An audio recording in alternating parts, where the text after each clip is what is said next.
other inhuman acts when committed as part of a widespread or systematic attack direct against any civilian population with the knowledge of the attack, or persecutions on political, racial, ethnic, or religious grounds, whether or not in violation of the domestic law of the country were perpetrated.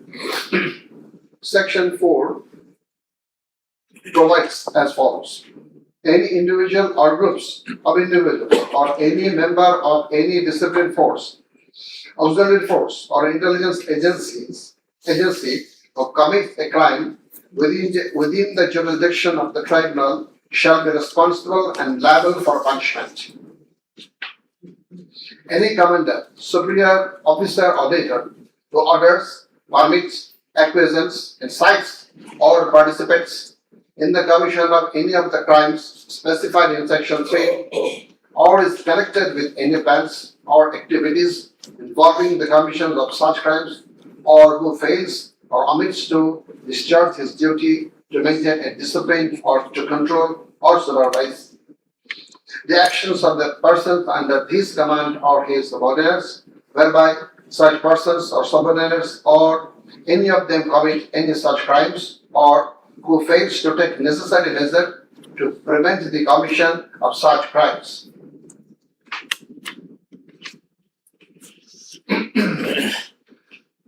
Now, crimes against humanity according to Rome Statute.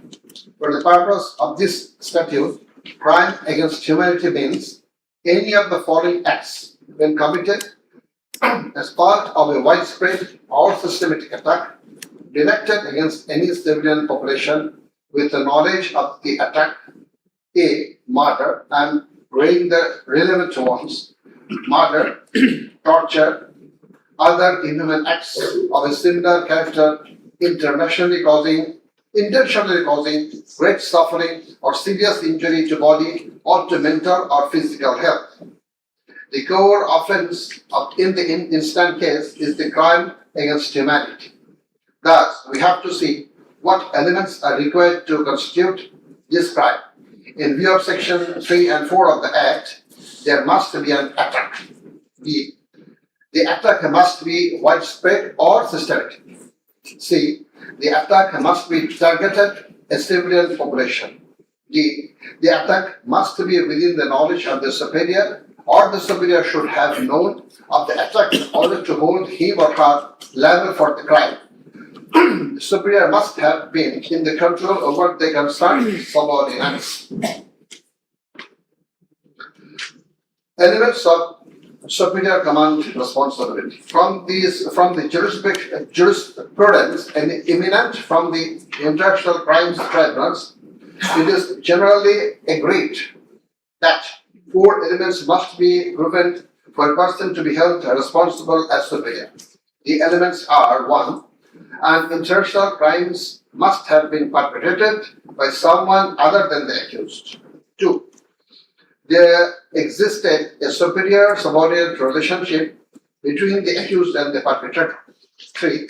The accused as the superior knew or had reason to know that the subordinate was about to commit such crimes or had done so. 4. The accused as a superior failed to take the necessary and reasonable measure to prevent such crimes or punish the perpetrator.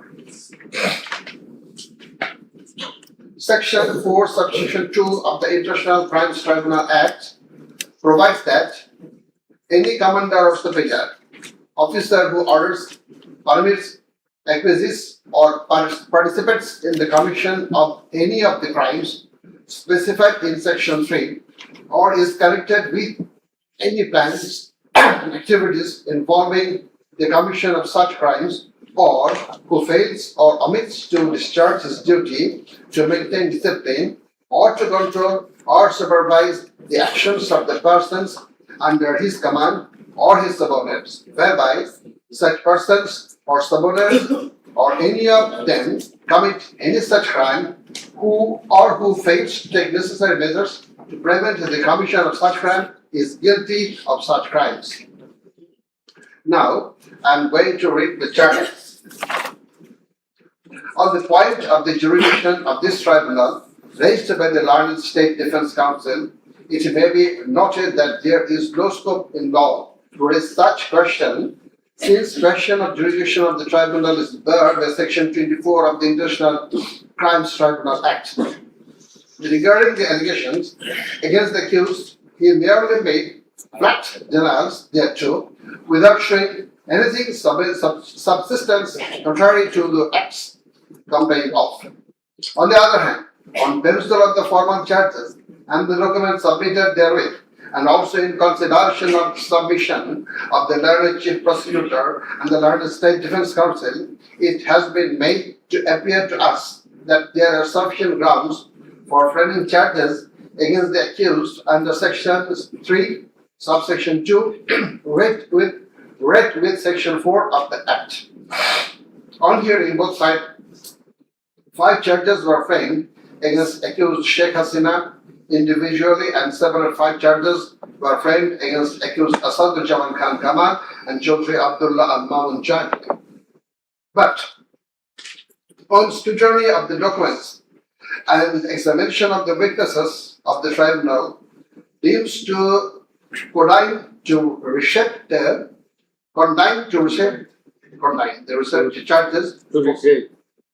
the charges for ends of justice, and accordingly the same charges framed earlier have been modified in the following manner. Charge number 1.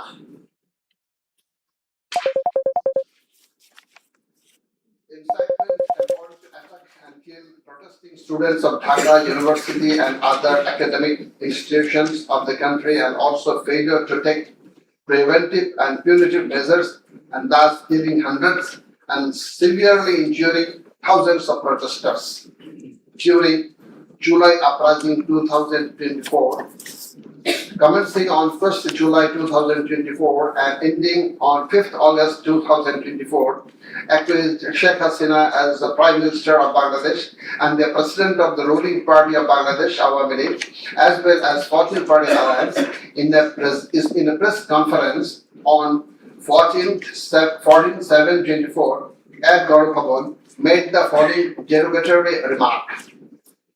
মুক্তিযোদ্ধার নাতিপুতিরা চাকরি পাবে না তো কি রাজাকারের নাতিপুতিরা চাকরি পাবে? If the grandchildren of freedom fighters should not get jobs, should the grandchildren of rajakars get it? Pointing towards the protesters of anti-discrimination student movement while demanding a rational reform of quota system in government job, whereby the left defamed and aggrieved, since rioters are considered as collaborators of occupied Pakistan Army during Liberation War of 71. And thereafter, the term has been being used to stigmatize an individual or group of individuals as enemy of the state of the people. Moreover, in a telephonic conversation with A.S.M. Masood Kamal, the then Vice Chancellor of Dhaka University, Sheikh Hasina, mentioned that she ordered to hang the protesters as the rajakars have been hanged before. Furthermore, being incited and inspired by the said remark, Cabinet Minister and Awami League Secretary Baitul separately charged, made another provocative, aggressive remark on 15th July of 2024 at 12 noon, saying, Andolon Domone Chatruligi Jogeshta. Chatruligi is enough to bring the movement under control. And as such, the students, female and male, came down to the streets chanting slogans against herself and her party of government. Meanwhile, as subordinates, including the cabinet members, police, and other law enforcing agencies, activists of the four-party Awami League and its affiliated and allied organization go to incited and inspired of the aforesaid remarks of you and Baitul, and thus they launched a widespread and systematic attack within your full knowledge upon the peaceful statement protesters in Dhaka University causing 297 students injured and many others in different educational institutions throughout the country, including Rangpur Begum Rokeya University, where Abu Said was brutally shot dead by police. By your incitement and order to kill the protesting students who have been injured and killed as the first sight, and also by failure to take preventive and punitive measure against the perpetrators, the accused Sheikh Hasina committed the crimes against humanity under Section 3, subsection 2, under Section 4, subsection 1, clause B, and Section 4, clause 3. Subsection 3, read with Section 28 of the International Crimes Tribunal Act 1973. Charge number 2. Order to use lethal weapons, drones, and helicopters to kill the protesters and execution of the order.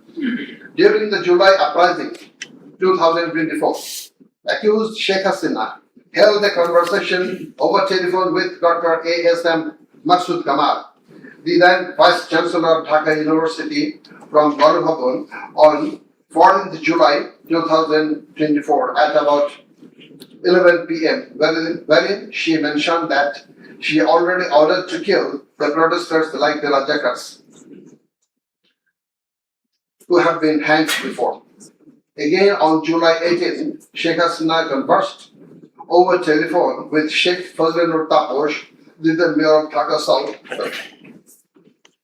South City Corporation, mentioning that she had already given direction to the law enforcement agencies to use helicopter and lethal weapons to kill and eliminate the peaceful unarmed civilian protesters, and also ordered them to use drones to locate the protesters. She also told him that she passed orders to arrest and torture the protesters across the country.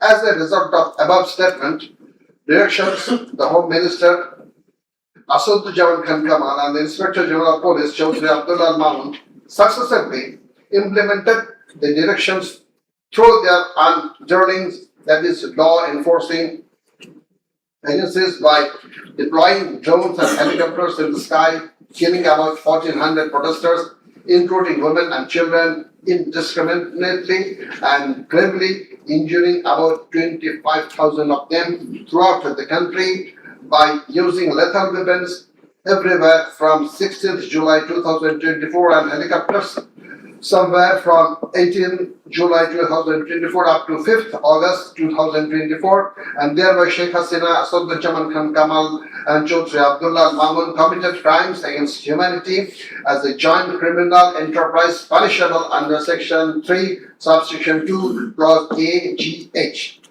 Section 4, clause B, C, Section 4, subsection 3, read with Section 28 of the International Crimes Tribunal Act. Charge number 3. Killing 6 protesters at Chankharpur with lethal weapons. The protesters convened a program titled March to Dhaka to be held on 5th August and made a call to the people of all walks throughout the country to march to Dhaka on the scheduled day. People of all spheres began to assemble in Dhaka from every part of the country on August 5th.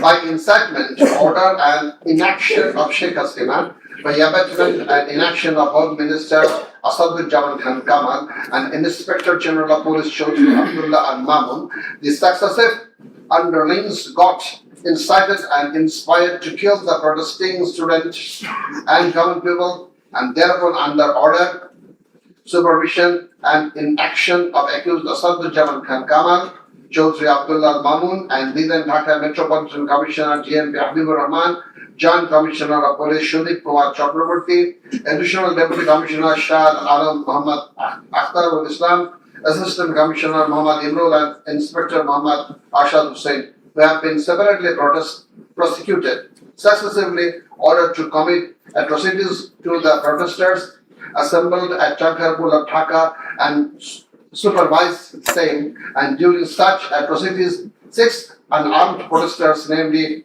Shahyan Khan Anas, Sheikh Mahdi Hassan Junaid alias Mustaqim, Muhammad Yaqub, Muhammad Rakib Hawladar, Muhammad Ismamul Haq, and Manik Mia alias Shahre were shot dead by Constable Shujan Hussain, Constable Imash Hussain, and Constable Nasirul Islam, who have been separately prosecuted at Chankarpur as part of widespread and systematic attack.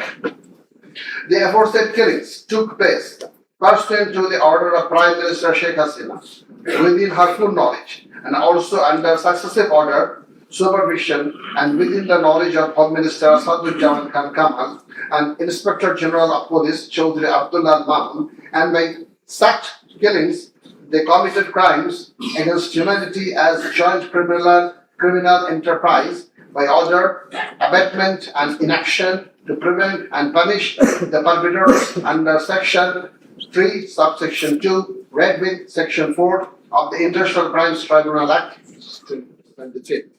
1973. Now the turn of number 1.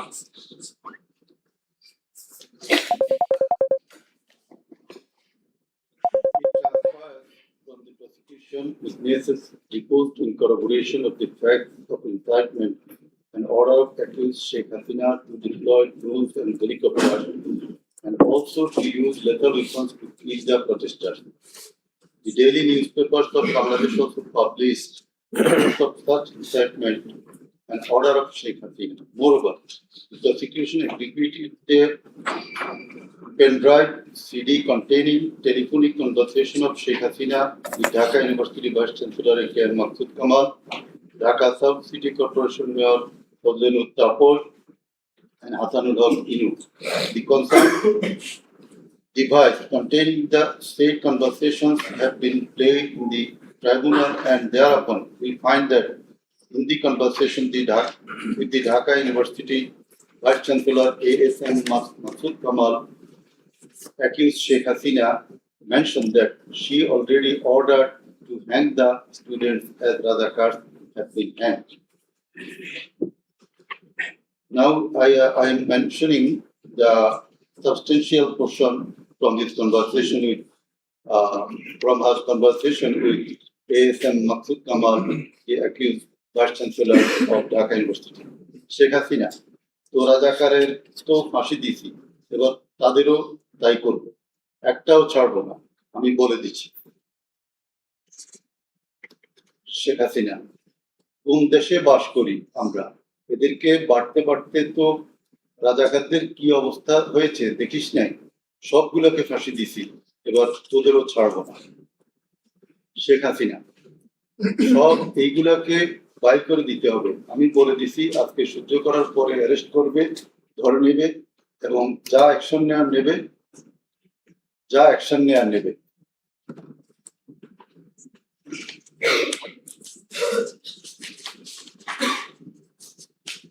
Then it also appears from the conversation with Dhaka South City Corporation Mayor Fazlul Tapor, accused Sheikh Hasina told him that she ordered to kill the protesting students by using helicopters and lethal weapons. The substantial portion of the conversation is Sheikh Hasina, দরকার নাই, ওটা দরকার নাই, আমি সেনা প্রধানের সাথে কথা বলেছি, ওরা রেডি থাকবে, ঠিক আছে। এখন তো আমরা অন্য করতেছি, ড্রোন দিয়ে ছবি নিচ্ছি আর হেলিকপ্টারে হচ্ছে মানে কয়েক জায়গায়। তারপর তাহলে ওই কিছু ছবি দেখে পাকড়াও করা যায় না তাদের রাতের মধ্যে? শেখ হাসিনা, সবগুলিকে অ্যারেস্ট করতে বলেছি রাত্রে, তারপর পাকড়াও করলে ওদেরকে। শেখ হাসিনা, না, ওটা বলা হয়ে গেছে, ওটা নিয়ে র্যাব, ডিজিএফআই, এনএসআই সবাইকে বলা হয়েছে যে যেখান থেকে যে কয়টা পারবা ধরে ফেলো। তাপস, জি। শেখ হাসিনা, ওটা বলা আছে, আর এখানে গ্যাদারিং দেখবে সেখানে, আর যেখানে গ্যাদারিং দেখবে সেখানে ওই উপর থেকে করাচ্ছি, অলরেডি শুরু হয়েছে কয়েকটা জায়গায়। তারপর জি। শেখ হাসিনা, আমার নির্দেশনা দেওয়া আছে, ওপেন নির্দেশনা দিয়ে দিছি, এখন লেথাল উইপন ব্যবহার করবে, যেখানে পাবে সোজা গুলি করবে। তারপর জি। শেখ হাসিনা, না পড়াইয়া দিছে, মেশিন পত্র সব পড়ে গেছে, আমি বলছি যা পড়াতে, ও আমাদের সেতু ভবন পড়াইছে, তারপর জি ওরা রাতে মনে হয় আরো ব্যাপক আক্রমণ করবে।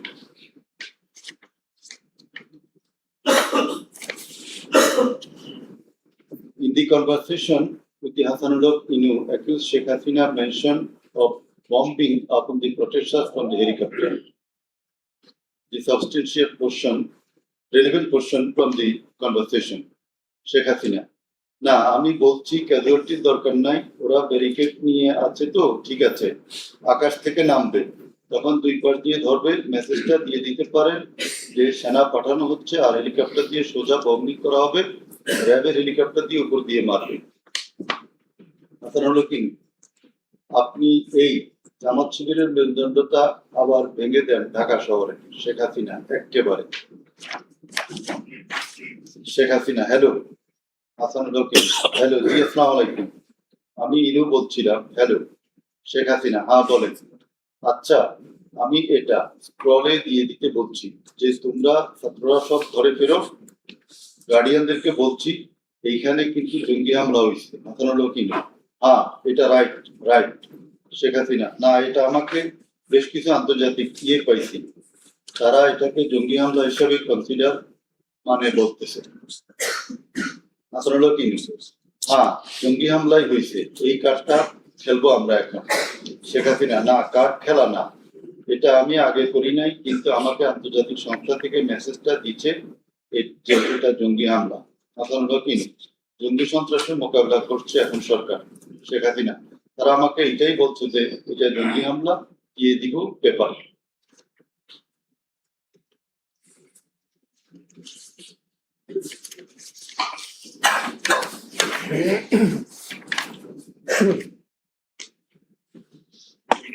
Reports of international and national organizations. United Nations Human Rights Office held an investigation into July-August 2024 atrocities in Bangladesh and mentioned in its report that the following inhuman and unlawful acts were committed upon the protesters during the movement and reported as follows. Based on direct testimony from senior officials involved and other inside sources, OHCHR was able to establish that the integrated and systematic effort using the entire range of police, paramilitary, military and intelligence actors, as well as violent elements linked to the Awami League to commit serious violations and abuses occurred with the full knowledge, coordination and direction of the political leadership. The then Prime Minister and Home Affairs Minister led parallel efforts to coordinate the security and intelligence apparatus. Both received regular reports of the situation on the ground from multiple sources. According to senior official testimony, reports provided to the Prime Minister by senior officers on 21 July and in early August specifically conveyed concern about excessive use of force. Both political leaders and the leadership of Bangladesh Police and the Army also carried out site visits that would have provided them direct personal knowledge of violations that had taken place or were ongoing. Furthermore, the political leadership issued direct orders and other directives authorizing and guiding operations by BGP, TGRI, the Bangladesh Police and its detective branch that involved serious violations of human rights against protesters and other civilians, including extrajudicial killings and arbitrary detention. Based on reported deaths complied by governmental and non-governmental sources in combination with other available evidence, OHCHR assesses that as many as 1,400 people have been killed during the protest. The vast majority of them were killed by military rifles and shotguns loaded with metal pellets commonly used by Bangladesh's security forces. Thousands more suffered severe, often life-altering injuries. More than 11,700 people are arrested and detained, according to the information from the police and RAB provided to OHCHR. Government attempted to intimidate and delegitimate the student protest movement, mobilized of Satruli, police and paramilitary forces, militarized materialized of policing in Bangladesh, incited violence by armed Awami League and activities on and around university premises, conducted coordinated attacks by armed Awami League supporters and the police, use of force violations by police, RAB and BGP, including extrajudicial killing like killing Abu Said of Begum Rukia University, Rangpur, 16 July, made systematic, indiscriminate use of shotgun loaded with lethal ammunition, suppressed peaceful assembly at Dhaka University on 17 July. Police, RAB and BGP extrajudicially killed protesters in Uttara on 18 July. Disproportionate and indiscriminate use of firearms in response to violent unrest, indiscriminately shooting in Rampura and Badda by BGP and police on July 19. Violently cleared the Dhaka Chattogram Highway in Jatrabari on between 16 to 21 July. Extrajudicial killings to suppress the march to Dhaka on August 5 involved the army who shot at protesters at Jamuna Future Park on 5th August 2024, used helicopter to intimidate and deployed possibly unlawful force, obstructed of medical care and denied necessary medical documentation, obstructed medical treatment of victim Sheikh Asadul Yamin, shot by police, caused mass arbitrary arrest, detention without due process, and torture and ill treatment, caused block raids and mass arrests, including injured persons. Students and opposition leaders attacked journalists, children, and women, and caused unjustified shutdown of internet.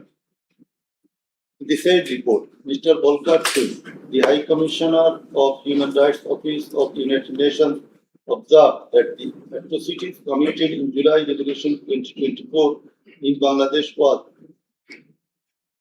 preconcerted and systematic in order to remain in power.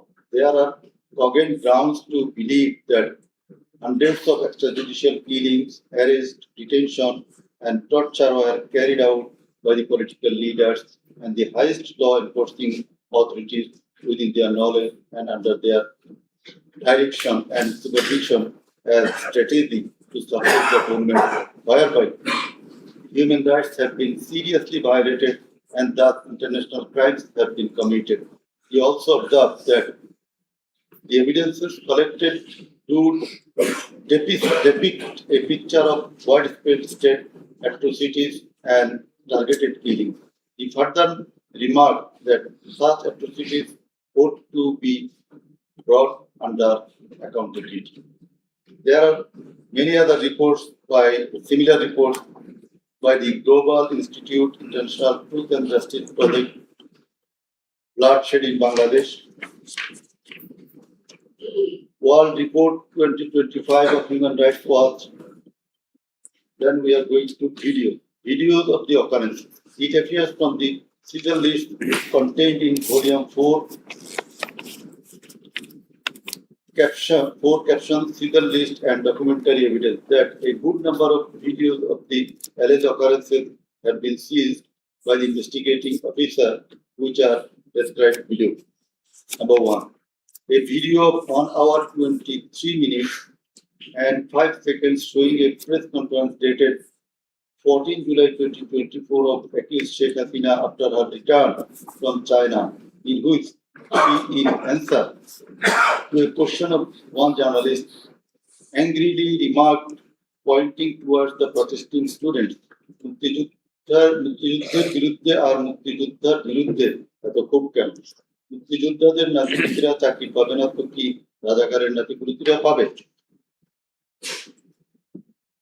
Number 2, a video of 35 seconds dated 15 July 2024 showing protest of the agitated students of Dhaka University at midnight against the remark of Sheikh Hasina made in the press conference dated 14 July 2024 pointing towards the protesting students.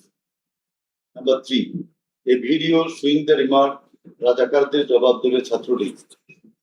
Number 4, a video of 1 minute 5 seconds which shows attack upon the students of Kota movement by Bangladesh Chhatra League leaders and activists on 15 July 2024 at night.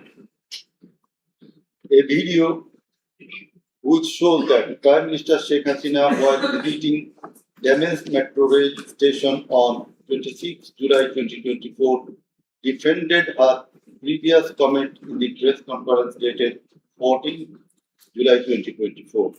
Number 6, a video showing Prime Minister Sheikh Hasina in the course of her deliberation in a function of Jubo Mahila League held in July 2024 commented that the Kota movement was illogical and also commented Jamaat-e-Islami মানুষের জাত না. Number 7, a video showing some adverse remark of Sheikh Hasina against the female students of Rokia Hall of Dhaka University meeting at her office on 15 July 2024. A video showing how Sheikh Hasina asked Delhi to attack Dhaka. A video shows the scenario of how protesting student Mukto was shot dead in the July movement. This video was broadcast by YouTube channel named Narrative Bangladesh on 19 April 2025. A video which shows the scene of shooting a young person named Hidar by police in the July movement. This video was broadcast by YouTube channel named International Truth and Justice Project on 15 January 2025. A video named Jatrabari Evidence of a Massacre Bangla showing the scenarios of killing and torturing some participants of the movement. This video was broadcast by International Truth and Justice Project YouTube channel on 14 January 2025. A video showing the scene of carrying bullets striking young man named Nafiz at farm gate of Dhaka. This video was broadcasted in Jamuna TV YouTube channel on 14 August 2024. A video showing how movement participant Upam Chandra Burma was injured with gunshot in his face. It appears that the whole face, including mouth, nose, and eyes of Upam Chandra Burma have been completely disfigured. This victim deposed in the tribunal as PW number 1. A video titled Nirmam 19 July, শতাধিক লাশ হাজারো গুলিবিদ্ধ রক্তের জন্য হাহাকার, DMC 19. A video titled RAF Helicopter Attack Kota Andoran 2024 showing operation upon the protesters from RAF helicopters at different parts of Dhaka in July 2024. A video showing how protester Imam Hassan Taim Bhuiya was shot dead at Jatrabari, Dhaka.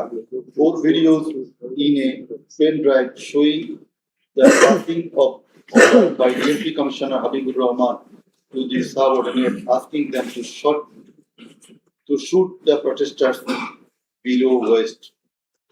A number of videos showing shooting upon the protesting people from helicopter. A video showing the scene of burning the dead bodies of protesting students and common people by police at Ashulia, Dhaka on 4th August 2025 during the July movement. A video showing the scene of Abu Said, a coordinator of July movement 2024, being shot multiple times by police at a close range with lethal weapon. A video showing the scene of a dead body of protester Asabul Yamin being thrown from APC armed personnel carrier by police. A video which showing the accused Home Minister Hasina Kamal defending the use of lethal weapon by police. Extent of cruelty. It transpires from the evidences that cruelty of the extreme level was administered upon the dead and injured protesters. Police and activists of Awami League, Chhatra League and Jubo League blocked the entrance and exit of ambulances carrying the injuring protesters. Hospitals were asked not to give admission to the injured protesters. It appears from the testimony of PW2 that in some cases, patients were searched by police and ruling party activists. Doctors were intimidated and some of the doctors were transferred due to giving treatment to the protesting injured person. PW3 Parveen deposed that she found an injured young man shouting, "Save me, save me," under Jatrabari flyover. Blood was coming out from both of his eyes. Parveen pulled him up and put him on her shoulder and looking for a rickshaw. And then 14 to 15 armed police shot them.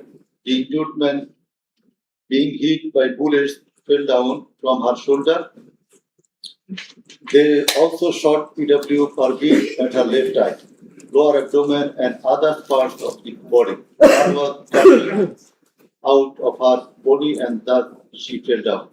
Coordinator of the movement, Abu Said of Dhaka University, Rampur, was shot at a program. Doctors are forced to change his blood post-mortem report 5 times. PW89 Chikdar was shot at a close distance of 5 meters.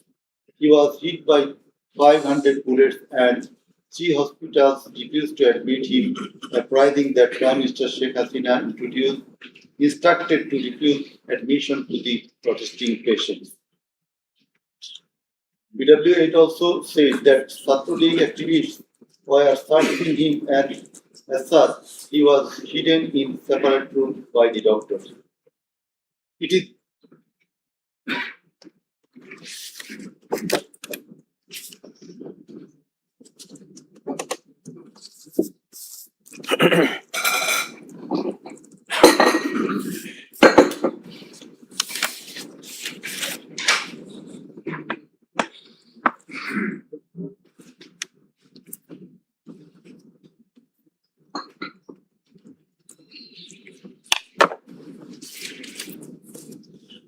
It is revealed from the evidence of PW9 Shahina Begum that police burned the dead body of her son along with some other dead bodies in Ashulia of Dhaka.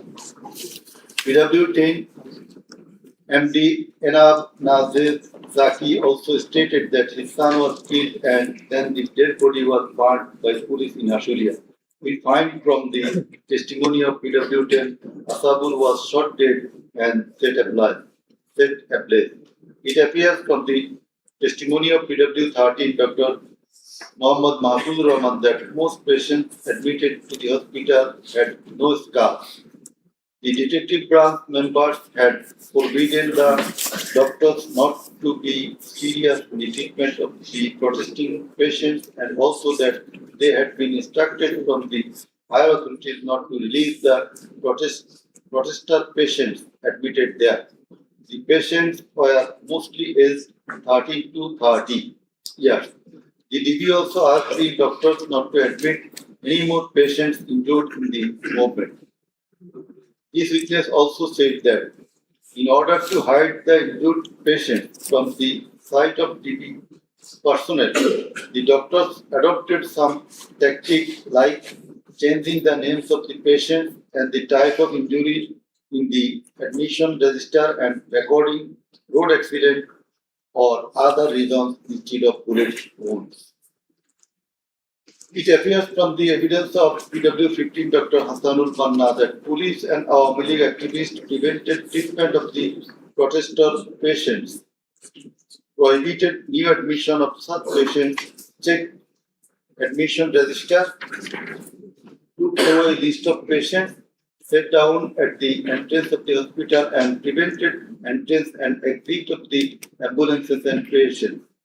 This witness also said that one patient named Mustaqim Billah was admitted through an alternative entrance. To save the protester patient, the doctors had to change the name of the patient and particular of their problems. Remove them from the general ward to the post-operative ward, ICU special cabin. He added that treatment was given to such patients at risk of life of the doctors. We find from the deposition of PW 18, Dr. Razibul Islam, that he was forced to change the post-mortem report of Abu Said 4 to 5 times. He was threatened with the saying that if he does not change the cause of death of Abu Said, he would be prosecuted. He was further told that there was an intelligence report against him. PW 19 Shariful Islam was injured in the combat in Kustia. 62 pellets were removed from his body and 500 more pellets are still remaining in his body.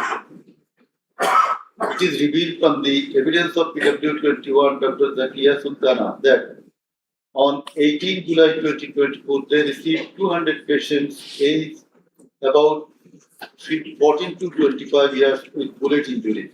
On 19 July 2024, also similar number of patients with bullet injuries were admitted in the hospital. Numerous patients with bullet injuries were admitted on 4th, 5th, 6th August 2024.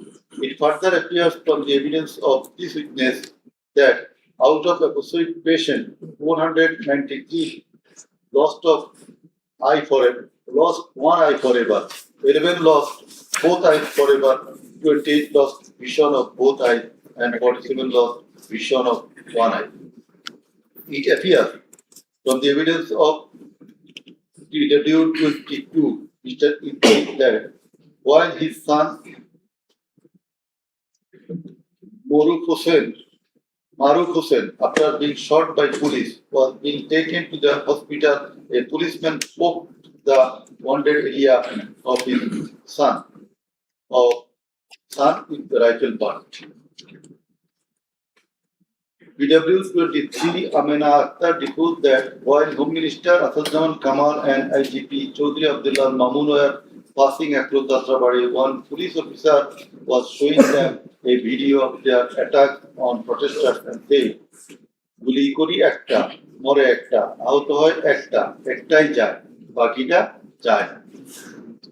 It transpires from the testimony of PW 27, Dr. Mashouk Ahmed, that Chhatralik activists stopped ambulance carrying protesting wounded near Shahidullah Hall of Dhaka University. They also checked the patient identity, asked the doctors not to treat the wounded protesters and also not to be so serious in their treatment. He further said 5 doctors were transferred elsewhere due to rendering treatment to protesters with bullet injuries. This witness also stated that the direction of the gunshot wounds of the patients treated on 19, 20, 21 July and 4-5 August in Dhaka Medical College Hospital was from the top to the bottom. It meant that the gunshot was done from above, which obviously implied helicopter. It appears from the evidence of PW 47 Nahid Islam deposed that bullets were fired from helicopter and that many false cases were filed against the protesters and also that the activists of Aum League, Jubilees and Chhatralik prevented the treatment and burial of protesters. Further, some of the protesters were forcibly disappeared and many dead bodies of the protesters were concealed.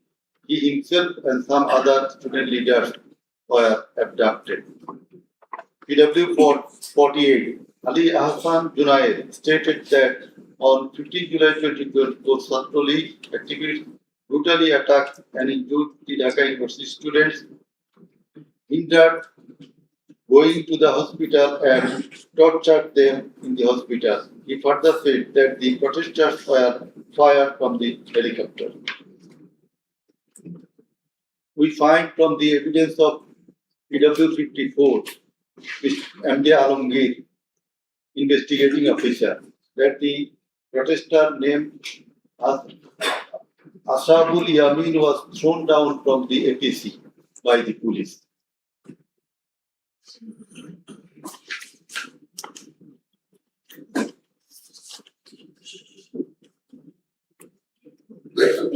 Summing up by the learned chief prosecutor. The learned chief prosecutor advanced argument on conclusion of the testimonies of the prosecution witnesses. He submitted that the instant case is an unprecedented and unexceptional one in the history of this subcontinent. After achieving independence in 1971, the people of the country had a great expectation and belief that all sorts of suffering, poverty, tyranny, and high-handedness of the government and the mighty quarters would come to an end, and people would enjoy liberty, happiness, and all fundamental rights. But all these have been doomed to ashes. The learned prosecutor dubbed the ruling party Awami League as fascist and from the very inception of independent Bangladesh. The Awami League government concentrated to perpetuate its power by way of exploitation, torture, killing, abduction, denial of democracy and fundamental rights of the people, freedom of press and speech, as well as social justice, and thereupon established dictatorship by forming Baksha. The then Awami League government, led by Sheikh Mujibur Rahman, planned in connivance with a neighboring country to weaken and abolish our glorious army and thus form Rakhi Bahini, an armed organized parallel to the army. In the likewise, after coming to the power in 2008, Sheikh Hasina's government committed the same acts like torture, abduction, killing, false prosecution, imprisoning, confinement, enforced the appearances, and also dominated judiciary, restricted the freedom of press and freedom of speech. Sheikh Hasina oppressed the critics, writers, journalists, members of civil societies, lawyers, and judges, and ousted many of them from the country. The then Chief Justice Sheikh S.K. Sinha, eminent writer and journalist, as well as historian Mahmudur Rahman, politician and journalist Pinaki Bhattacharya, on 5th August 2024. Similarly, the law enforcers and activists of Awami League, Satuli, and Tribunal killed 6 persons at Ashuria with lethal weapons on 5th August 2024. One of the 6 was unidentified. After being shot dead, police inhumanly burned the dead bodies. Before being burned the dead bodies, unidentified protester was alive. The learned chief prosecutor submitted that the family members of the martyrs, the injured victims, and other witnesses proved the apostate occurrences. The said occurrences were also recorded in videos and audios which have been played in the tribunal. The conversations recorded in DVD, CD, and the video of the occurrences have been examined by the CID experts who found that the said conversations and videos are real and not generated by artificial intelligence. In addition to the incitement, order participation of the accused in the alleged atrocities, the accused are liable for their abstention from taking measures for the prevention of the same or taking any punitive measures against the doers thereof. Being the Prime Minister, accused Sheikh Hasina was the Supreme Commander of the law enforcing agencies, inclusive of the Home Minister and the Inspector General of Police, and as such, the crimes against humanity in question could not take place without the involvement, express or tacit of them. The learned chief prosecutor added that the movement of the students continued for 36 days, during which, as stated herein before, hundreds of protesting students and common people were killed and thousands were seriously injured, most of whom became permanently handicapped and blind. But accused Prime Minister Sheikh Hasina and the other accused and none of the government authorities or the leaders of the ruling party Awami League expressed concern or remorse for such atrocities so far.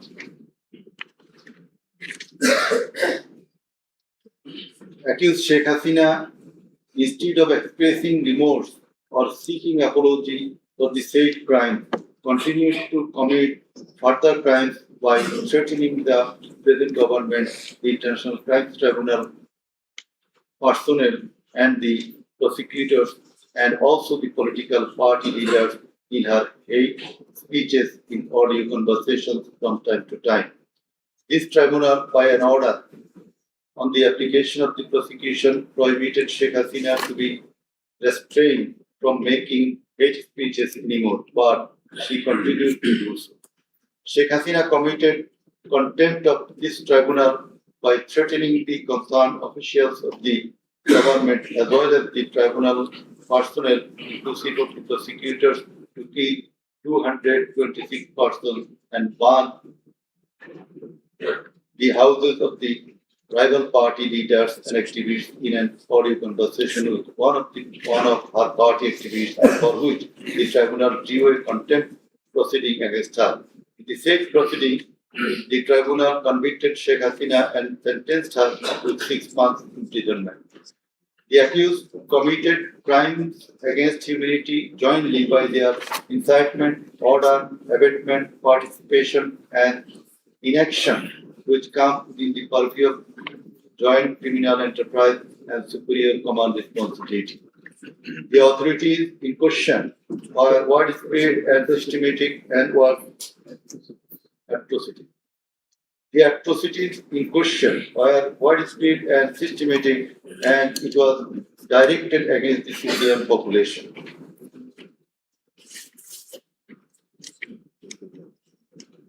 The learned chief prosecutor concluded his submission with the saying that in the circumstances it has been proved and established beyond reasonable doubt that the accused committed the crimes against humanity by their incitement, order, participation, abatement, and also inaction, whereupon they deserve the maximum punishment as prescribed by Section 3, subsection 2, A, G, H, and Section 4, subsection 1, subsection 2A, 4.2B, 4.2C, and 4.3 of the International Crimes Tribunal Act 1973. He added that the evidences against the accused are so strong and adequate that if they are tried in any other court or tribunal in the world, they would be awarded the maximum punishment. It may be noted here that the learned prosecutor, Mr. Sheikh Mahdi, assisted the chief prosecutor by referring a number of decisions of different international tribunals.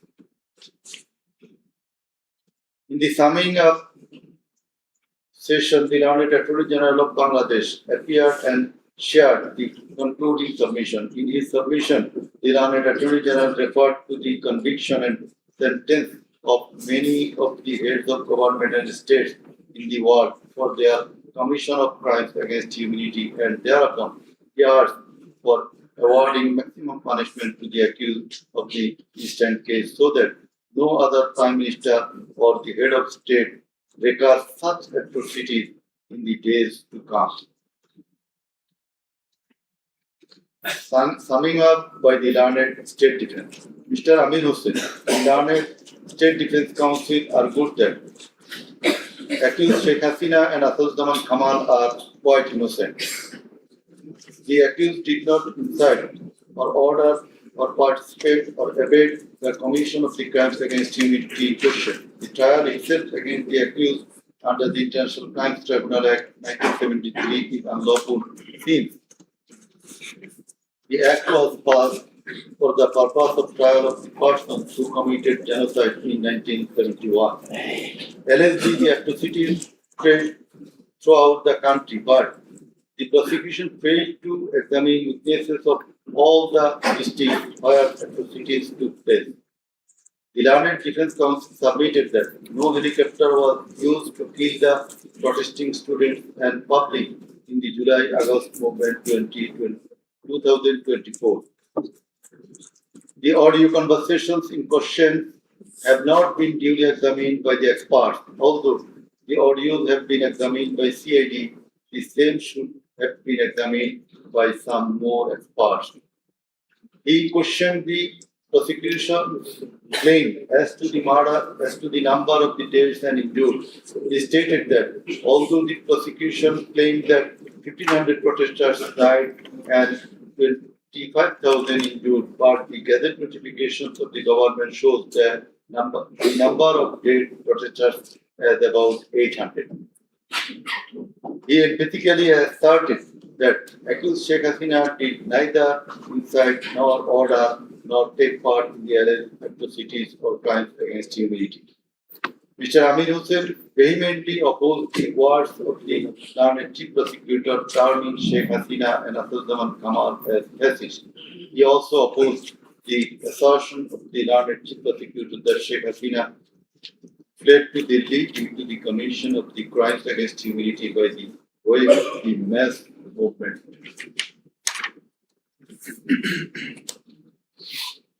Rather, she was compelled to depart the country against her will.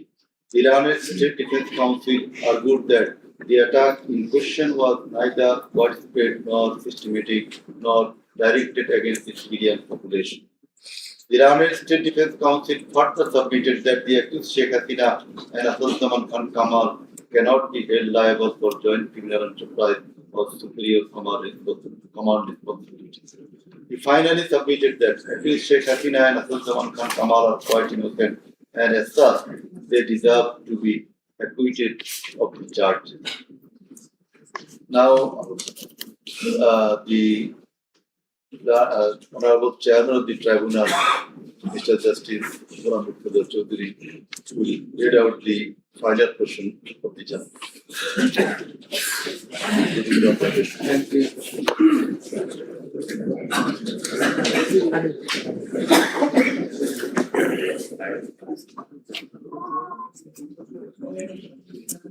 I will start with some matters of judicial notice.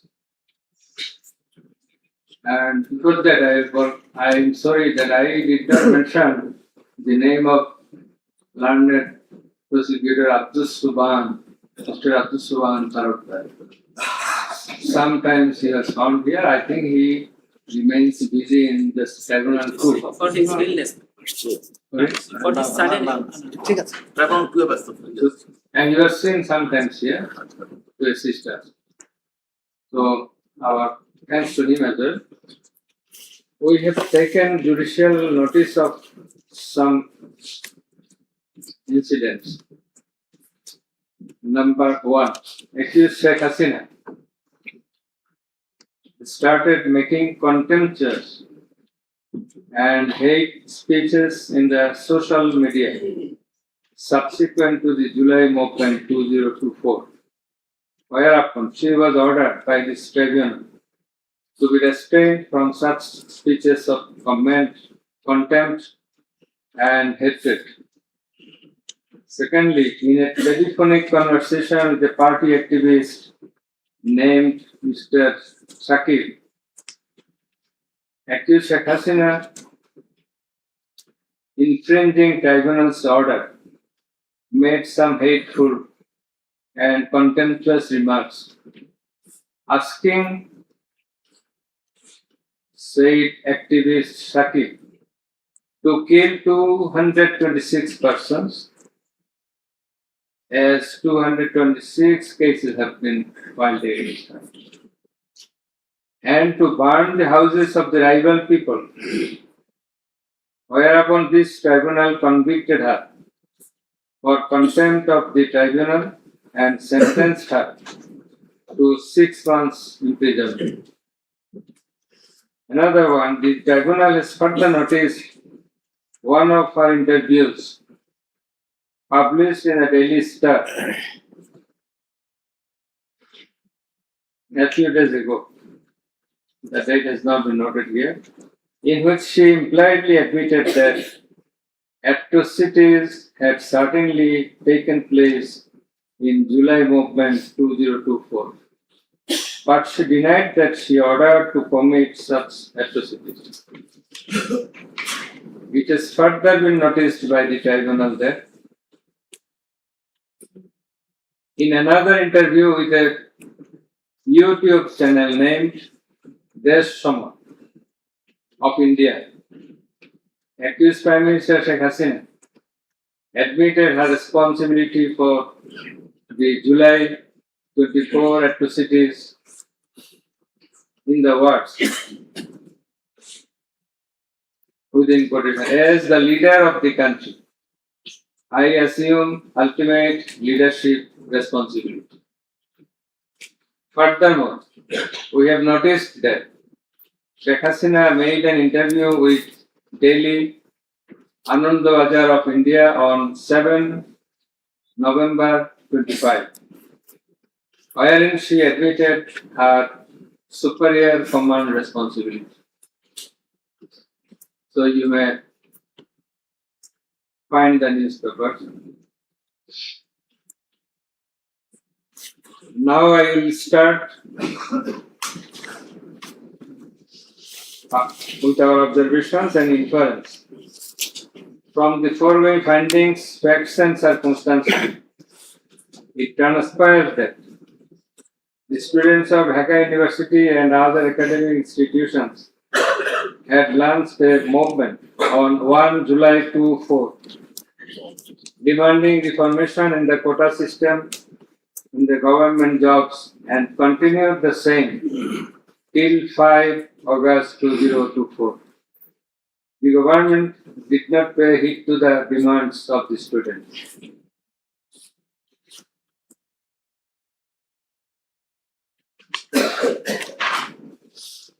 Instead of listening to the students and fulfilling their demands, the then Prime Minister, accused Sheikh Hasina, undermined the movement and made a derogatory remark pointing towards the students, terming them Rajakars. The term is an objurgation. In Bangla, this is a gali. In her words, Mukti Jodha Natiputira Chakri Pabe na to Rajakarer Natiputira Pabe. As the aftermath of aforesaid objurgation and the derogatory remark of accused Sheikh Hasina, the students, including female students who were at the forefront of Dhaka University, burst into a rage and assembled at the Raju Bhaskarya,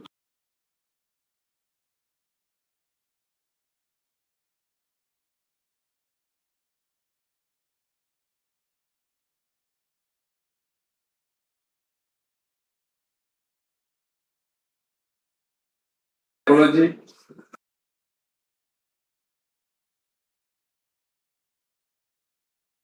(2024).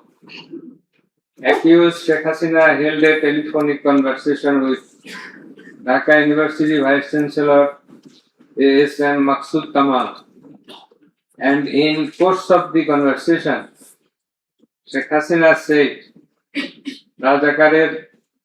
রাজাকারদের তো ফাঁসি দিয়েছি, এবার তোদেরও তাই করব, একটাও ছাড়বো না, আমি বলে দিচ্ছি। Rajakars have been hanged, now they also will be hanged. none will be spared. I have already ordered. This is the translation. She again said, রাজাকারদের কি অবস্থা হয়েছে দেখিস না, সবগুলোকে ফাঁসি দিছি, এইবার তোদেরও ছাড়ব না। In the state conversation, Sheikh Hasina further said, আমি বলে দিচ্ছি আজকে সহ্য করার পর অ্যারেস্ট করবে, ধরে নেবে এবং যা অ্যাকশন নেওয়া নেবে।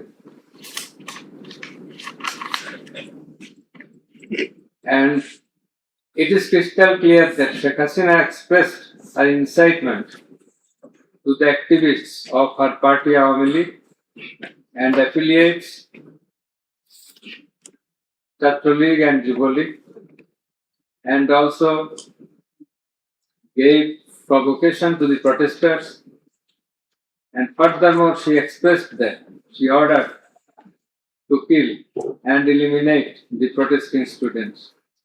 The concerned pen drive CD containing the above conversation as well as the transcript thereof have been submitted in the tribunal. In addition to the above, on 15/7/2024, our League Secretary and Cabinet Minister Baitul made another provocative remark, saying, Andolon Domane Chhatro League is যথেষ্ট. Chhatro League is enough to control the movement. Whereupon the protesting students of Dhaka University burst into anger and vehemently protested against Sheikh Hasina, Ubaidul Qadir and the government. The activists of Chhatro League, Jubo League attacked the protesting students with various deadly weapons and severely injured hundreds of them, whereupon they had to be hospitalized. The attackers impeded the injured students proceeding to the hospital and also impeded their treatment. Moreover, the attackers made further attacks upon the students undergoing treatment in the hospital. In consequence of the above noted incitements of Sheikh Hasina, in the press conference on 14 July 2024, her order to kill them, as revealed in her conversation on the following night with Dhaka University Vice Chancellor, and also the provocative and aggressive remark of Awami League Secretary Baitul, the law enforcers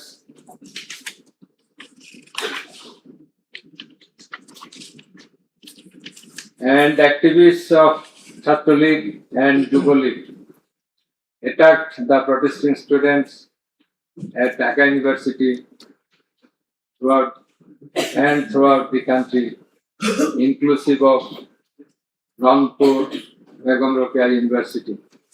And in furtherance thereof, police shot Begum Rokeya University student Abu Said repeatedly at a close range, whereupon he succumbed to the gunshots.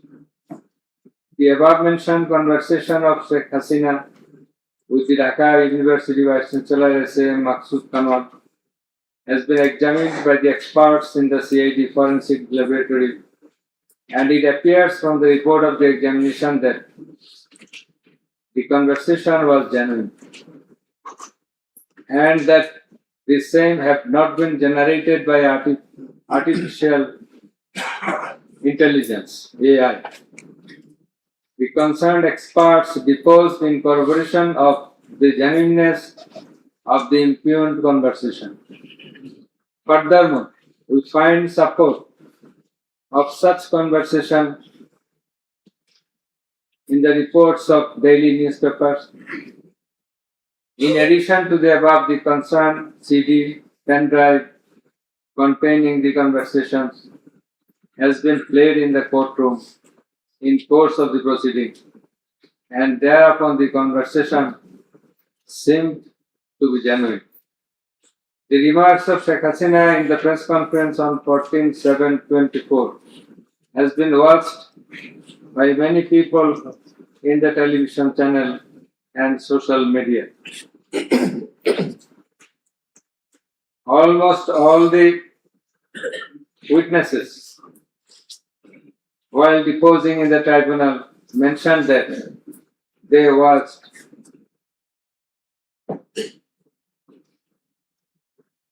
the videos in the media. Moreover, the national daily newspapers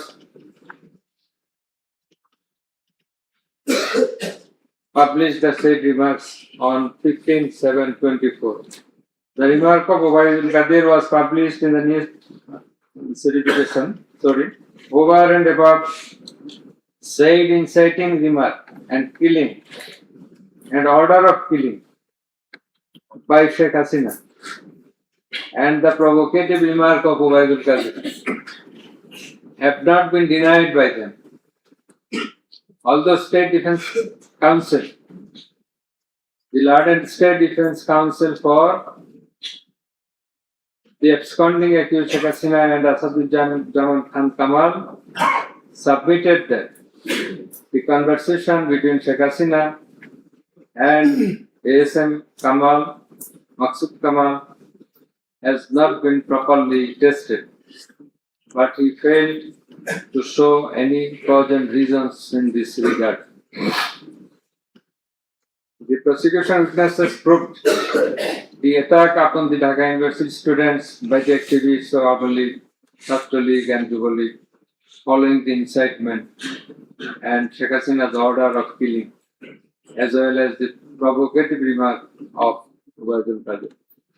Sheikh Hasina ordered the law enforcing agencies to use drone for locating the congregating protesters and thus to use helicopter and lethal weapons to kill them.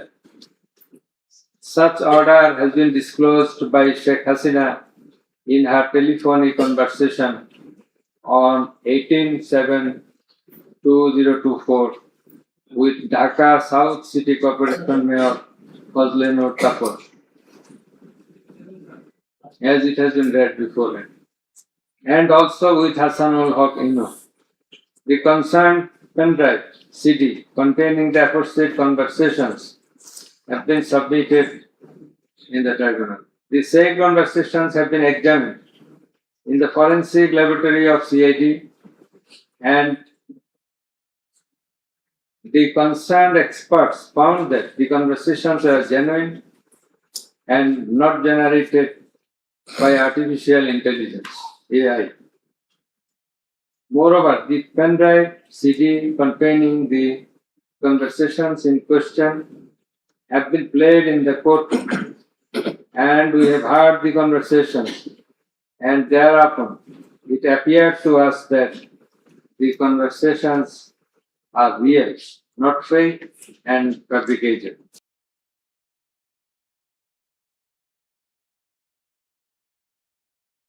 With Hasanul Haq Ino, Asaduজ্জামান Khan Kamal, accused Inspector General of Police Chaudhuri Abdullah Al Mamun, acted jointly in connivance and collaboration with each other to commit the atrocities in order to kill the protesters throughout the country. It has been disclosed by Chaudhuri Abdullah Al Mamun in his testimony that a core committee consisting of Home Secretary Jahangir, Additional Home Secretary Political Mr. Tipu Sultan, Additional Secretary Reza Mustafa, SB Chief Monirul Islam, DB Chief Harun Rashid, RAB DG Barrister Harun Rashid, DMP Commissioner Habibur Rahman, DG of BGB Major General AKM Major General Ashrafuzzaman Siddiqui, DG of Ansar Major General AKM Aminul Haq, NTMC Chief Major General Ziaul Ahsan, DGFI Chief and NSI Chief used to hold meeting every night after 19 July 2024 at the residence of Home Minister Asaduzzaman Khan Kamal. Accused Chaudhry Abdullah Al Mamun said that instruction to the core committee used to come from the Prime Minister. He also said that at one stage of the movement, it was decided to use drone to locate the gathering of the protesters and to use helicopter and lethal weapons to control the movement. In a meeting of the core committee, Sheikh Hasina passed a direction to use lethal weapon. Additional DIG Joardar, who was present there, communicated the message to the police officers throughout the country to use lethal weapons accordingly. Furthermore, Chaudhry Abdullah Al Mamun said that in pursuance of the remark of Baitul Qadir and Nanak that Chhatra League and Yuva League are enough to bring the movement under control.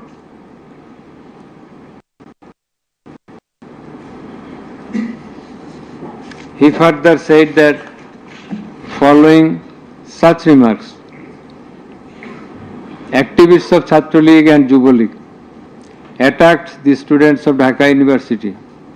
He also said that a lot of protesting students and public were killed by using drone, helicopter and lethal weapons throughout the country.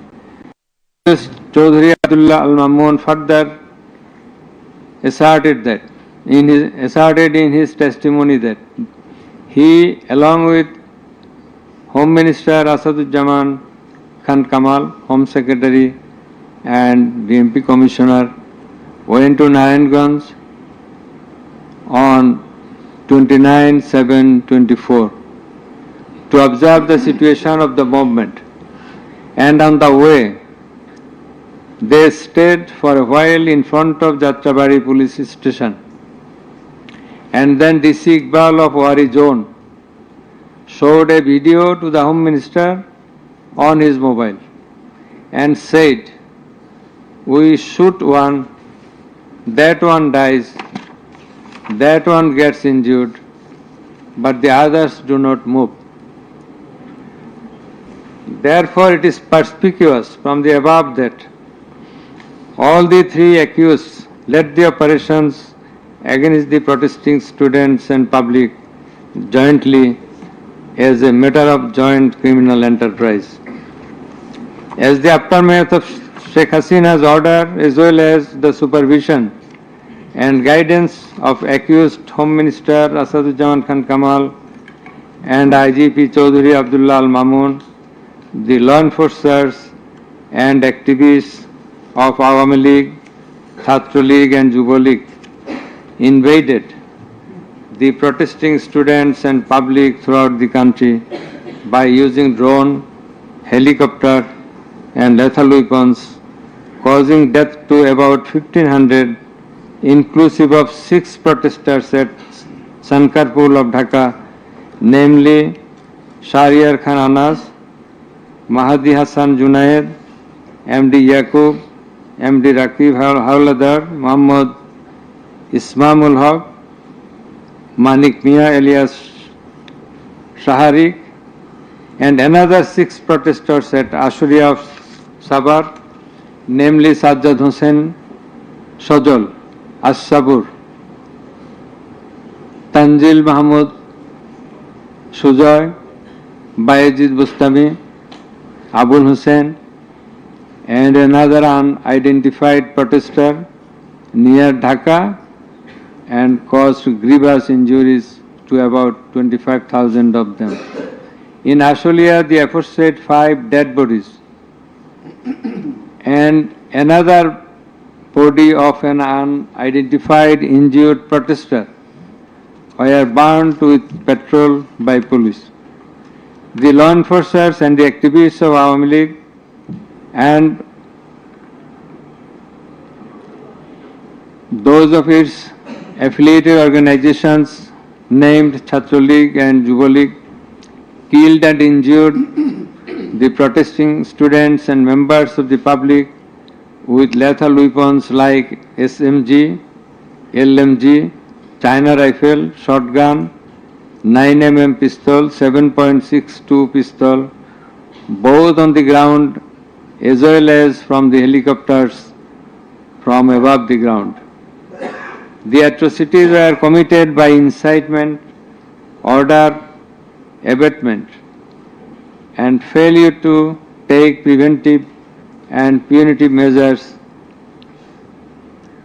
of the accused Prime Minister Sheikh Hasina, accused Home Minister Asaduজ্জামান Khan Kamal, accused Inspector General of Police Chaudhry Abdullah Al Mamun, and by the abatement, aid and perpetration of the underlings, that is the subordinates. Some of the injured victims, members of the families of dead and injured protesters, other eyewitnesses from different parts of the country deposed in support of the atrocities of killing and injuring hundreds and thousands of protesters all over the country. Under the foregoing facts and circumstances, it has ostensibly been substantiated that the atrocities of killing and gravely injuring the protesting students and public took place almost all over the country. In view of the testimony of the investigating officer, the atrocities during the movement, July movement 2024, the atrocities occurred in 50 districts and lethal weapons were used in 41 districts of Bangladesh. We also find that victim witnesses from many districts testified in the tribunal stating that killing and injuring the students and common people took place in their respective districts during July movement 2024. Thus, it is clear enough that attack in question was directed against civilian population and it was widespread and systematic. Therefore, in the atrocities of killing and gravely injuring the protesters, as aforesaid, accused Prime Minister Sheikh Hasina committed crimes against humanity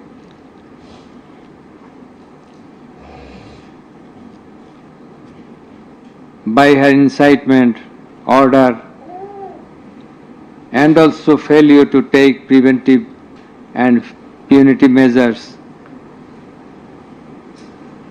under charge 1. Accused Sheikh Hasina committed one count of crimes against humanity by her order to use drones, helicopter and lethal weapons under charge number 2, count 1. Accused Prime Minister Sheikh Hasina committed crimes against humanity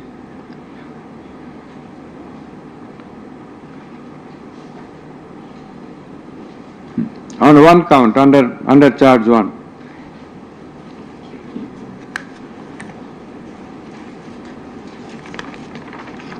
Accused Asaduজ্জামান Khan Kamal and Chaudhry Abdullah Al Mamun committed crimes against humanity by their abatement in the use of drones, helicopter and lethal weapons under charge number 2, count 2.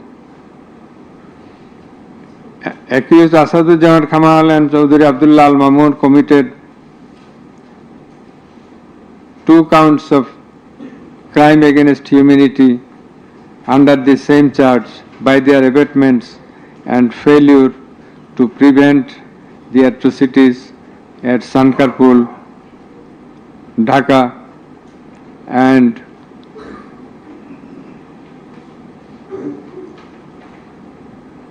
also committed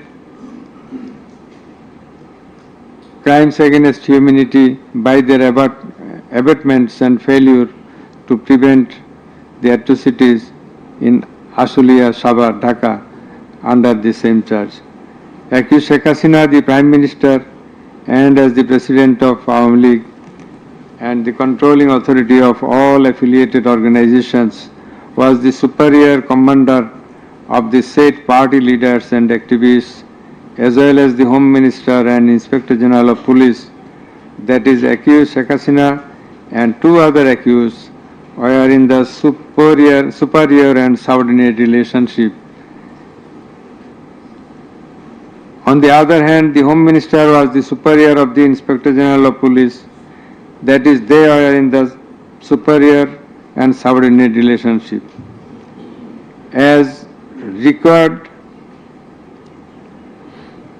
to be an element as required by the provisions of Rome Statute.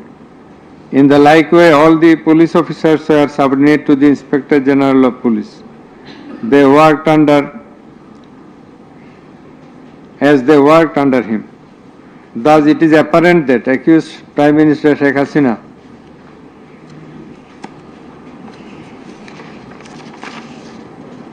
had superior control status over accused Asadujaman Khan Kamal and accused Chaudhry Abdullah Al Mamun, whereupon it was her responsibility to take measures to prevent the atrocities in question, which continued for about a month.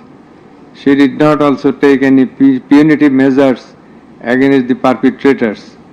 In the like way, Home Minister Asadujaman Khan Kamal held superior command responsibility over the Inspector General of Police and other successive other officers, and as such he had the responsibility, superior command responsibility to prevent all of them from committing the atrocities and for taking punitive measures against the perpetrators. Thus, both the accused Asadujaman Khan Kamal and Inspector General of Police Chaudhry Abdullah Al Mamun, they committed crimes against humanity by their abatement, that is facilitation, and their failure to prevent the atrocities committed by their underlings, and hence they are liable to be punished under section 32A, 32G, 32H, 41B and 43 of the International Crimes Tribunals Act.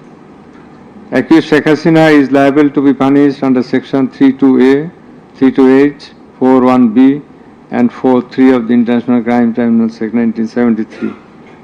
It is obvious from the facts and circumstances delineated herein before that the law enforcers and the activists of ruling party Awami League, as well as its affiliated organizations, targeted the unarmed civilian protesters countrywide and accordingly attacked them. Therefore,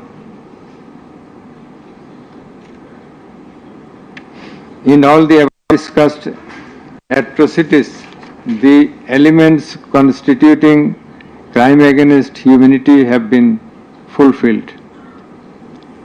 The victim witnesses, the other witnesses and the investigating officer held the accused Prime Minister Sheikh Hasina, accused Home Minister Asadujaman Khan Kamal and accused Inspector General of Police Chaudhry Abdullah Al Mamun liable for the atrocities.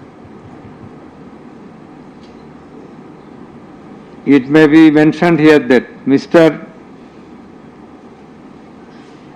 Chaudhry Abdullah Al Mamun, Inspector General of Police, has been tendered pardon on his application pursuant to section 15 of the Act with a view to obtaining his evidence he is supposed to have been directly or indirectly concerned in or privy to any of the crimes specified in section 3 on condition of his making a full and true disclosure of the whole of the circumstances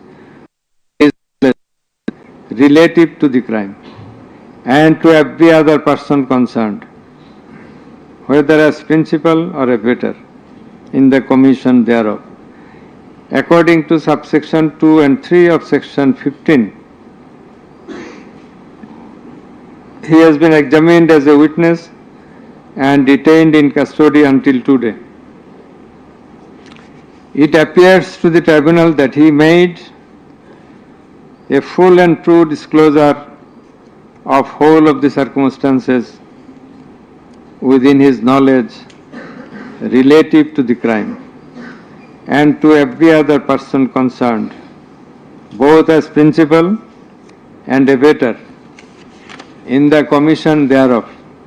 He categorically admitted his involvement in the alleged acts and disclosed that a core committee consisting of Home Minister Asaduzzaman Khan Kamal himself used to hold meeting every day at the residence of accused Home Minister Asaduzzaman Khan Kamal to take decisions as to the necessary measures to face the movement of the students and to pass the instructions and to pass necessary instructions. He said that accused Prime Minister used to pass directions to the core committee in this regard. This accused also said that Sheikh Hasina directed them to use drone to trace the location of the protesters and to use helicopter and lethal weapons to kill the protesters. He mentioned that chain of command in the police service was not maintained. In most of the cases, the highest authority used to communicate or contact the mid-level officers like Additional Commissioner Harun Rashid, Additional Commissioner Monirul Islam. Accused Prime Minister Sheikh Hasina passed the direction in presence of Additional Deputy Commissioner Praloy Kumar Joardar during a core committee meeting. And as such, Joardar conveyed the direction to all the concerned officers throughout the country. Direction means the direction to use helicopter and lethal weapons as well as drones. Chaudhry Abdullah Al-Mamun also mentioned in his testimony that he had a clean image and track record throughout his service for long 36 years. There had been no allegation against him during his long tenure. He said that he feels remorseful and ashamed on seeing the atrocities in the videos displayed in the courtroom. He sought apology to the tribunal and to the people of the country. Although accused Chaudhry Abdullah Al-Mamun claimed to have made full disclosure of the circumstances,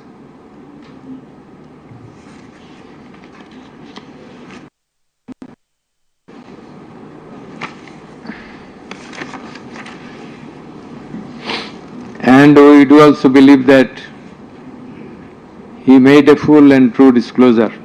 But the offences he committed and admitted is punishable with the capital sentence. And as such, in consideration of his disclosure and the gravity of the offences, we do incline to convict him and award him a lenient sentence, which will be declared later on. By the aforesaid acts and omissions, the accused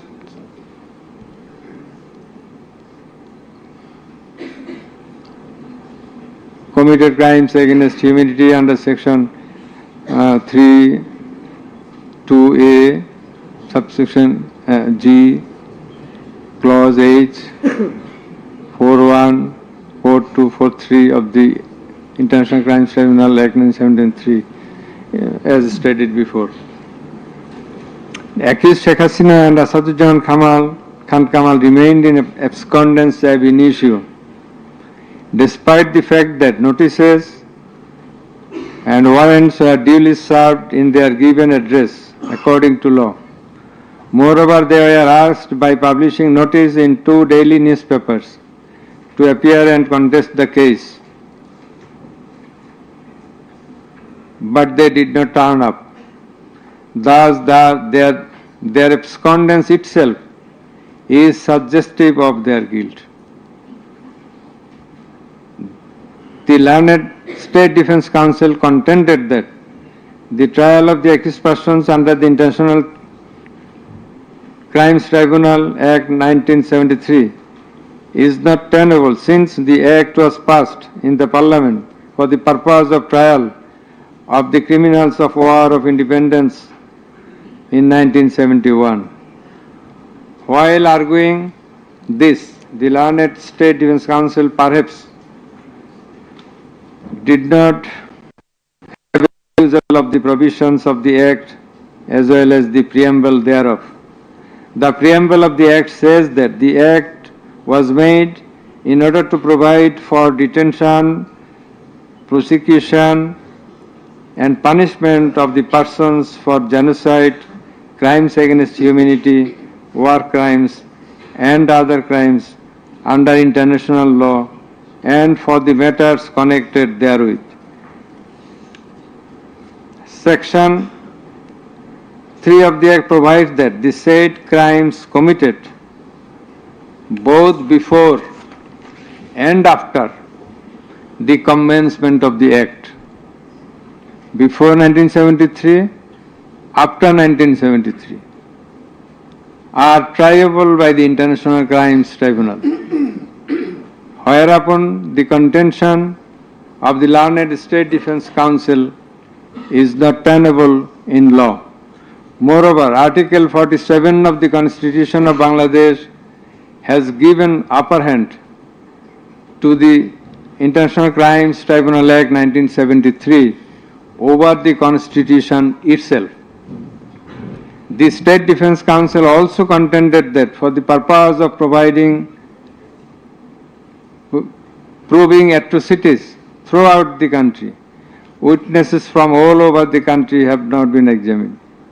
In this context, we have to say that witnesses from many parts of the country have been examined, and they have adequately proved the atrocities in almost every part of the country. The victims, the family members of the dead and injured protesters, as well as the eyewitnesses, gave their testimony, which are enough for the proof of the charges. Quantity of witnesses is immaterial, while there are a small number of qualitative witnesses. Still, the number of 54 witnesses examined by the prosecution is not small. The learned State Defence Counsel also alleged that the audio conversations in question have not been examined by more than one department like CID. In this regard, we would hold that the genuineness of the report of CID has not been challenged, nor has the report been proved ingenuine, whereupon no other department was in need of holding further examination thereof. It is the further allegation of the learned State Defence Counsel that accused Sheikh Hasina and Asaduজ্জামান Khan Kamal did not incite or order the commission of the crimes against humanity as alleged. nor did participate in the commission thereof, and thus they deserve to be acquitted. The learned Chief Prosecutor, in course of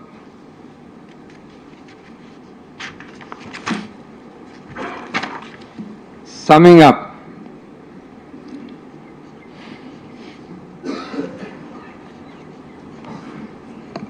asked for passing necessary order restraining Awami League from running activities as a political party. Although the prosecution depicted series of worse deeds of Awami League regime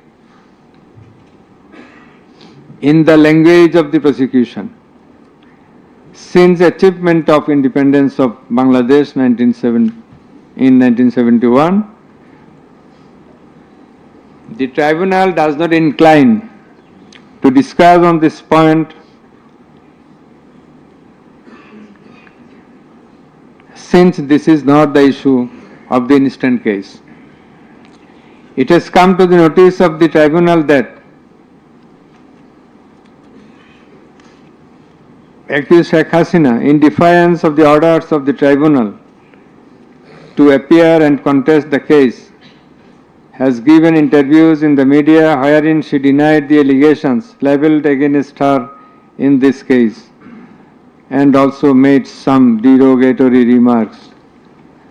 I have noted this aspect beforehand, but in some of her interviews, she impliedly admitted her superior command responsibility. The United Nations Human Rights Commission categorically stated in its report that the political leaders issued direct orders and other directives authorizing and guiding operations by BGB, REB, DGFI, Bangladesh Police, and Detective Branch that involved serious violations of human rights against protesters and other civilian, including extrajudicial killings and arbitrary detention. It has been stated in the report that 1,400 people have been killed by use of lethal weapons during the July movement 2024. By the political leaders, the United Nations Human Rights Commission meant the highest government authorities. The authorities in question are unprecedented in the history of Bangladesh. The nature and extent of cruelty administered upon the protesters, inclusive of infants, women, and old, stirred the hearts of the people throughout the world. On seeing the scenario of dead and injured protesters and their outcry in the videos displayed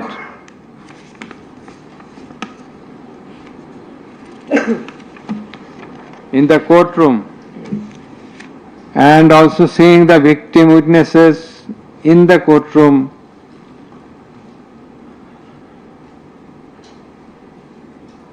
for giving testimony, who lost their skull, eyes, nose, hands, and legs. Any human being will fail to be in the normal state of mind seeing such scenario. Such atrocities must be brought to an end at any cost. Justice must not fail. In view of all the above facts and circumstances and findings, it is hereby ordered that accused Sheikh Hasina be found guilty on 3 counts under charge 1. Count number 1, incitement. Count number 2, order. to kill. Count number 3, inaction to prevent the atrocities and failing to take punitive actions against the perpetrators, and thus she is punishable, she is liable to punish under section 3, subsection 1A, section 3, subsection 2, clause G, section 3, subsection 2, clause H, section 4, subsection 1, clause B, and section 4, subsection 3 of the International Crimes Tribunals Act 1973 under the charge number 1. But we do hold that for all these 3 counts of crime against humanity, we do incline to award a single sentence, that is the sentence of imprisonment till natural death for under charge 1. Under charge 2,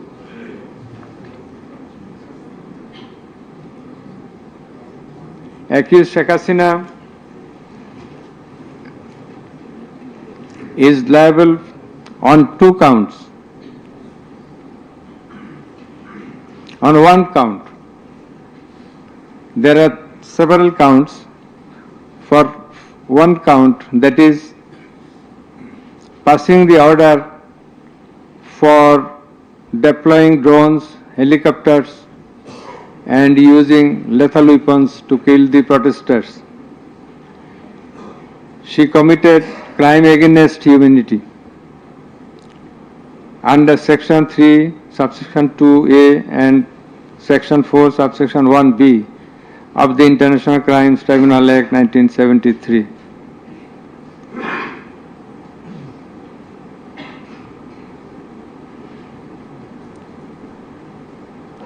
She also committed the same crime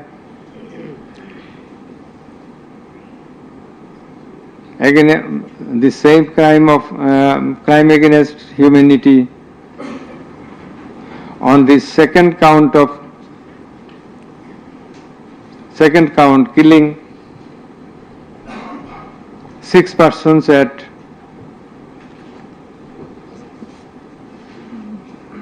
Sankarpur of Dhaka, which was committed in contemplation, in furtherance, by virtue of her order, as stated beforehand. And similarly, she committed the same crime, that is the crime against humanity, on another count for causing the killings at Ashulia of Sabar, killing of 6 persons. For all these 3 counts, we have decided to inflict her with only 1 sentence, that is sentence of death.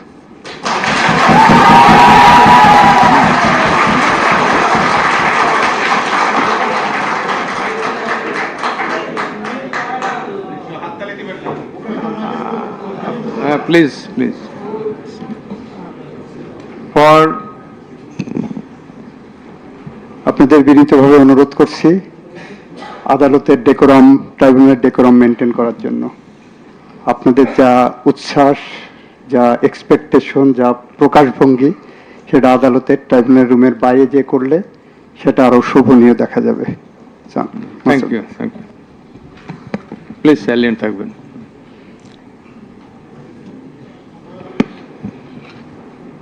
Accused Asaduzzaman Khan Kamal and accused Chaudhry Abdullah Al Mamun. Accused Asaduzzaman Khan Kamal is liable for committing crime against humanity for the occurrence of killing 6 persons at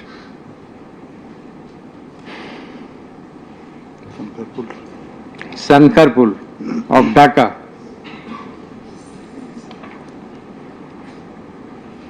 In this occurrence, they are liable for committing crimes against humanity by their abatement and failing to prevent the atrocities and also to failing to take necessary preventive measures, punitive measures. And thus, Asaduzzaman Khan Kamal is held liable for the commission of crime against humanity under section 32A, 32G, 32H, 41B, 43 of the International Crimes Tribunal Act 1973 for the commission of killing of 6 persons both at Sankarpur and 6 persons at Ashulia of Sabar, and for both the occurrences he committed 4 counts of offences, crime against humanity 4 times by his abatement and failure to take necessary actions in Sankarpur, by his abatement and failure to take necessary action at Ashulia.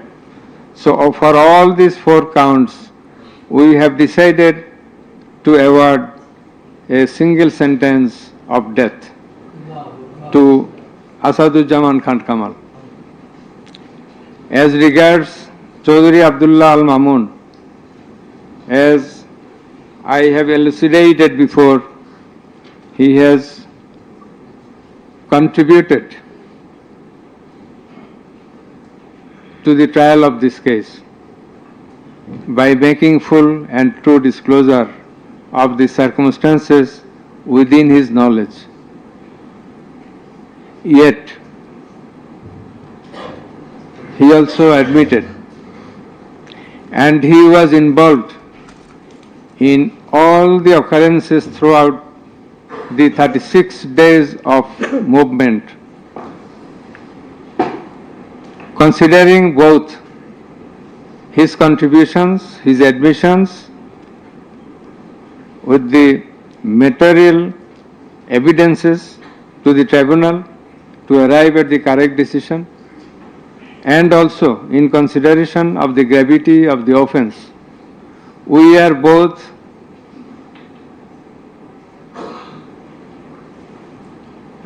remitting his sentence and awarding a sentence with leniency. That is, the offences involve capital punishment.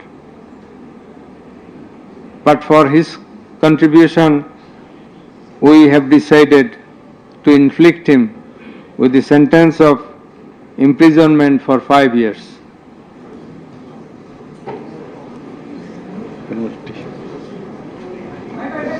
The properties of accused Sheikh Hasina and accused Asaduzzaman Khan Kamal in Bangladesh be confiscated in favor of the state. The government is directed to pay considerable amount of compensation to the protesters concerned in this case, who have been killed in July movement 2024, and also to take measures to pay adequate compensation to the wounded protesters in consideration of the gravity of their injury and loss. The sentence shall be carried out in accordance with the provisions laid down in section 20, subsection 3 of the International Crimes Tribunal Act 1973, preferably pursuant to the long-standing practice. Let a copy of this judgment be transmitted to the District Magistrate Dhaka for necessary action. Let copy of the judgment be supplied to accused Chaudhry Abdullah Al Mamun according to law. The absconding accused will not get any copy at the moment. So thank you all very much. দিয়ে